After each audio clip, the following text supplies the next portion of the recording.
maravilhoso, isso eu posso garantir. Foi sensacional. Porque o programa do Bozo é mó barato, né? É muito legal. Um palhaço.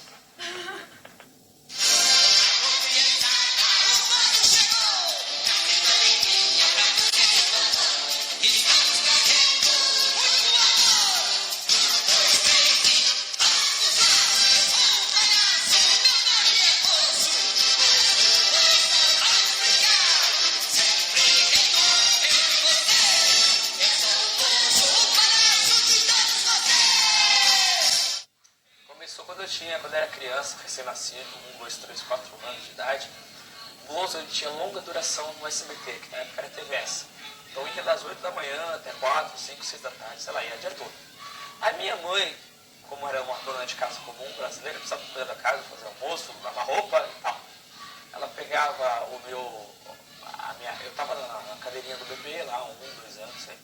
E ela virava a cadeirinha do bebê, ó, assiste Bozo. Naquela época ainda as crianças gostavam, hoje as crianças gostam muito de uma figura. Ela sempre, cada época tem a sua figura, tem o Bob Esponja, hoje é o Cocoricó, então as crianças gostam muito. Mas o Bozo, ele tinha muita brincadeira infantil e muitos personagens infantis. E muita participação ao vivo por telefone. Isso funcionava muito, porque o programa era durante horas e o tempo todo as crianças participando tanto das brincadeiras como por telefone. Quem estava lá participava, quem estava em casa participava também. Boa tarde! Boa tarde! Boa tarde! Tudo tereu. Pra mim eu me coloco como uma criança maior, cara. Pra mim foi um prêmio. O Bozo pra mim foi um prêmio, porque eu coloquei minhas loucuras à tona, entende? Minhas invenções, minha criatividade e deu o retorno de ter sido um bom trabalho, certo? De ter sido um bom trabalho, certo? De ter feito o Ibope da casa ficar maravilhoso e de ter trazido um esquema tão caro que eu fui contratado para ser autor-roteirista, terminei como autor-roteirista, diretor e tudo mais, e deu certo. Eu entrei, eu não tinha, talvez, a dimensão, eu não sabia a dimensão que o personagem tinha com relação às pessoas. Né? Parece que você trabalha assim, veste uma roupa de palhaço aí, se veste e faz. Né? Eu ponho você, ou ela, ou outro para vestir, aí o cara vai, legal, gostei e tal. Eu não tinha a dimensão apesar de ter mais ou menos na época uns 27 anos, né? Mas eu achava que era só um personagem, fazia. A primeira vez que eu senti realmente que a força era muito grande foi o primeiro show que eu fui fazer. Fui lá em Foz de Iguaçu, quando eu chego lá, um ginásio de 5.000 pessoas, lotada, aquela coisa. Até perguntei pro produtor, o que vai acontecer aqui? Vai ter o Roberto Carlos aqui hoje? Ele falou, não, é o seu show, pô. Falei, cara, Bozo, meu Deus, que loucura, entendeu? Aquela parafernália, era gente, pipoqueiro, era pra todo lado, era uma loucura de gente. Eu quero pular carnaval, mamãe. E como que você vai pular? Eu quero de Bozo. E foi aí que surgiu o Bozo, mais expressivamente em minha vida. Quer dizer, eu já vi o Bozo na TV, até que em 1988 eu virei o Bozo. Minha mãe fez a minha primeira roupinha do Bozo junto com a vizinha, que a vizinha já era uma costureira, né, que agora tem em Portugal. E a vizinha fez a roupa junto com a minha mãe, a filha da vizinha fez a peruca, que na época eu não sabia como era o segredo da peruca de engomar, então fez pilã, caída, assim. E foi assim que eu comecei de Bozo Mirim, com 4 anos, e essa paixão só foi crescendo.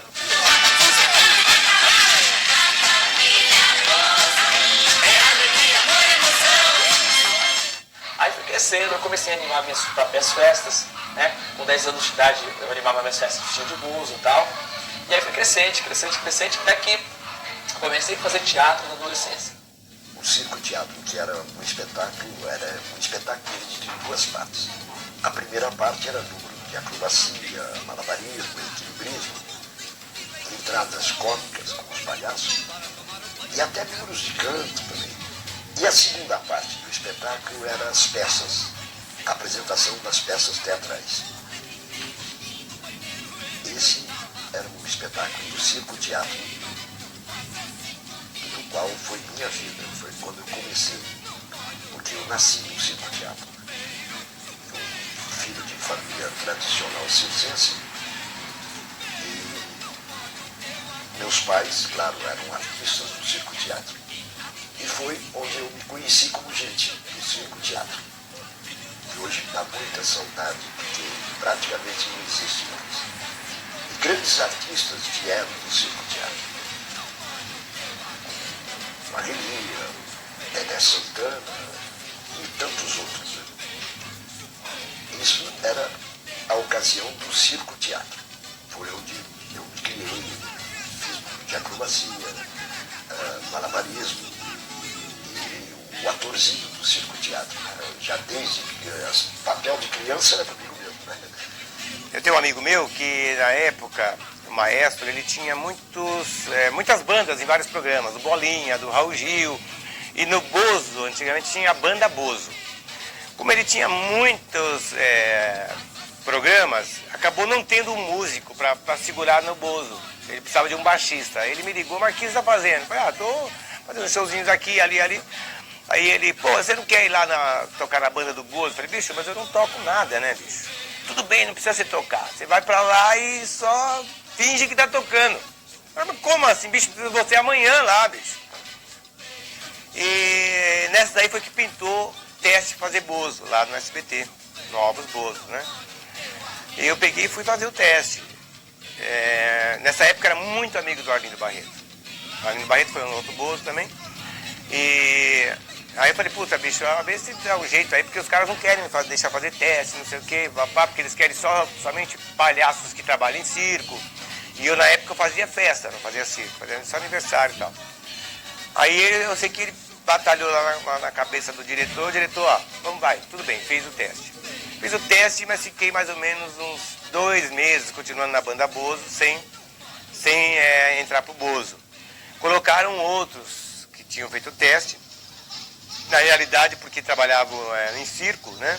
Aí o Silvio, dizem que o Silvio assistiu, pediu para assistir alguns testes, viu o meu, falou, eu quero esse rapaz aí.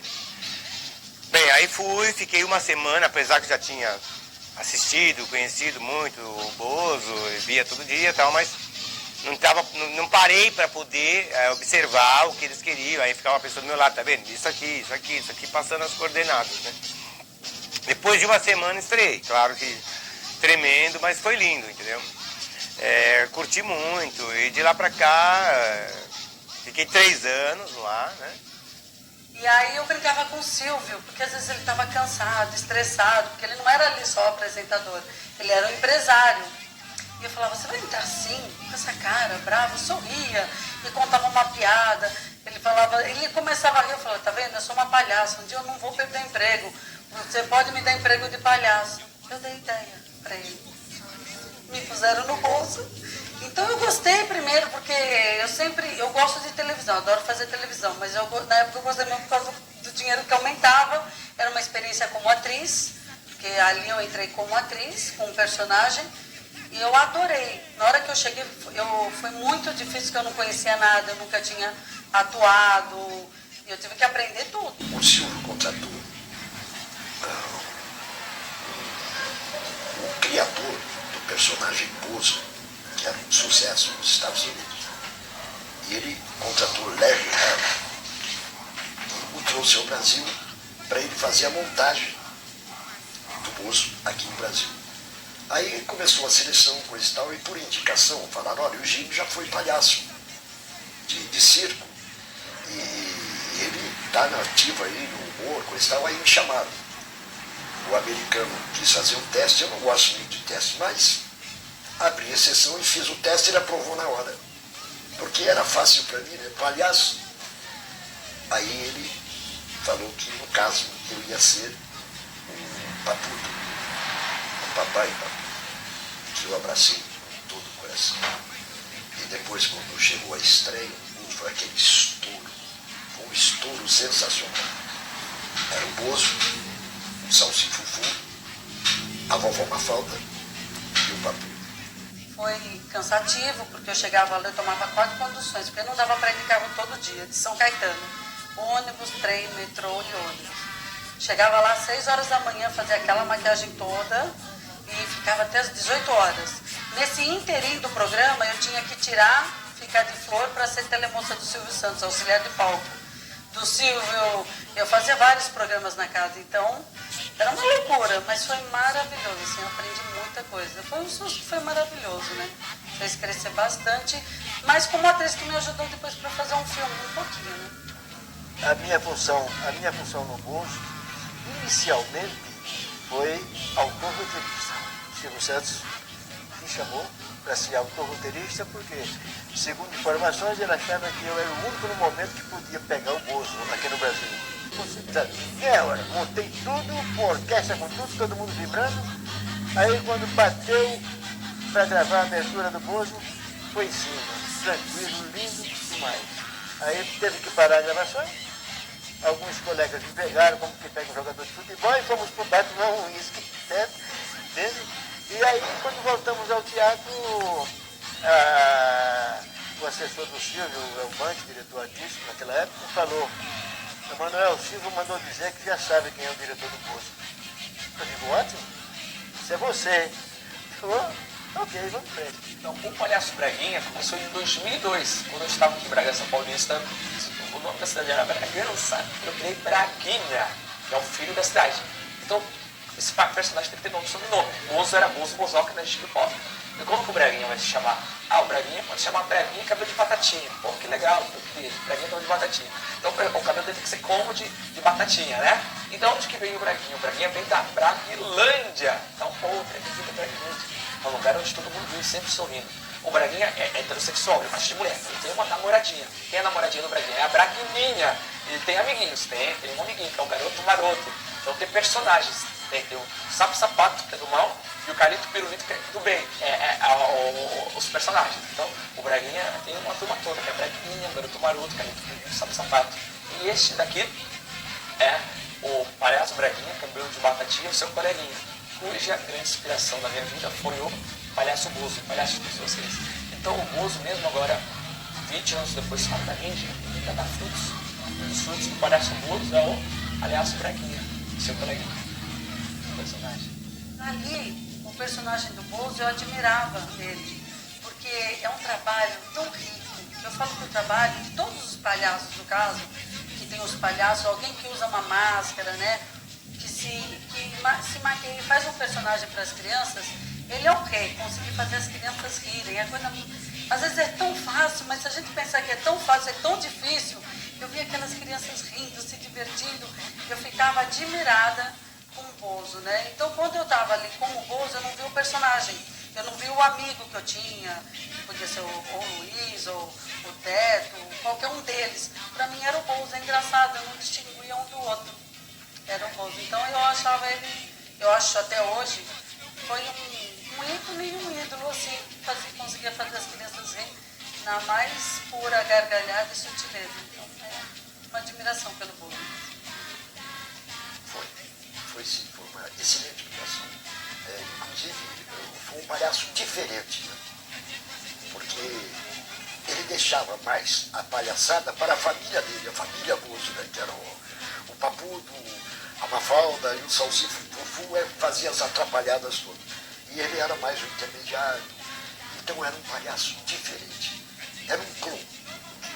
Eles chamam um clown, um verdadeiro clown. Eu acho que todo esse aparato, todo esse encantava muito as crianças, sabe? Não só o presente, não só o Bozo, mas a equipe toda de primeira, né? É que nem você tem uma seleção só com 12 Ronaldinhos, né? Então eu acho que era bem por aí. A gente tinha uma seleção de profissionais de primeiríssima linha. O Pajé, eu acredito que foi o primeiro Bozo que eu conheci. Eu conheci ele em 1999, há 10 anos, na Praia Grande, fazendo show junto com o Chiquinho. O Chiquinho, que era produtor do Bozo, trabalhava do Bozo e às vezes ele até se mexia de Bozo quando precisava, né? Aí eu tinha uma coisa interessante, eu já ligava para os Bozos antigamente. Antes de conhecê-los pessoalmente, eu ligava para o Luiz Ricardo, ligava para o Pajé, ligava para o Arlindo. E aí, eu tava lá no show do Chiquinho, eu fui assistir o show do Chiquinho em Praia Grande, na época do auge da Eliana e tal. E eu fui atrás do circo, falar de Bozo com o Chiquinho, né? Eu sabia que ele trabalhava no programa. De repente, foi até interessante, de repente alguém falou, fala pro Pajé pegar aquilo. Aí eu entrei na ligada e falei, Pajé, que é Marcos Pajé? É o Marcos Pajé. Pô, mas Marcos Pajé não foi um ator que fez o Bozo? Ele tá ali. Aí eu falei, pô, o Bozo tá aqui, meu. Aí eu cheguei todo trêmulo, né, pra ele, ô ô Marco, você lembra que eu liguei pra você? Eu falei, quem é você? Ah, eu sou fã do Bozo que te ligou uma vez. Ah, é você que é o André? Já sabia meu nome, né? Eu falei, sou eu. Pô, você que eu... E a mão tremendo, porque, pô, eu era fã do Bozo, eu tava desse jeito. É ele que me conheceu. O André, ele é um fã aficionado pelo Bozo, né? E ele corre atrás de todos. Ele tenta falar e ele quer perguntar. E na época vocês ganhavam bem, se você não cortar, ele fica 5 dias perguntando pra você. Você usava cueca branca ou vermelha quando você ia fazer o Bozo? Qual a cor da sua cueca, sabe? Você usava na hora que você ia fazer o personagem. Então se você deixar... Mas é uma pessoa muito legal, eu gosto muito dele. E isso é que eu acho legal, é que nem o cara gostar tanto, mas gostar tanto, querer tanto ser o Bozo, né? E tudo bem que ele não foi na televisão, mas hoje em dia ele se veste como Bozo, até fica bem. Ele se veste como Bozo e faz alguns eventos e fazendo a história. Então a minha história o que é? A história do menino que sonhava em ser o maior palhaço do mundo e conseguiu, graças a Deus. E a mensagem do Bozo foi, por uma época, sempre será, uma mensagem que precisa fazer parte da vida de todo ser humano. Uma mensagem que, se você for ler a Bíblia, Jesus Cristo pregava. Se você vê os grandes líderes políticos, eles pregam. Se você vê professores, pais e mães, todos aqueles que têm um filho, adotam uma criança, todos aqueles que trabalham com criança, trabalham com o ser humano, eles precisam, vivem e pregam essa mensagem. Então o que o Bozo significa e significou para todas as gerações, e até hoje é sempre rir.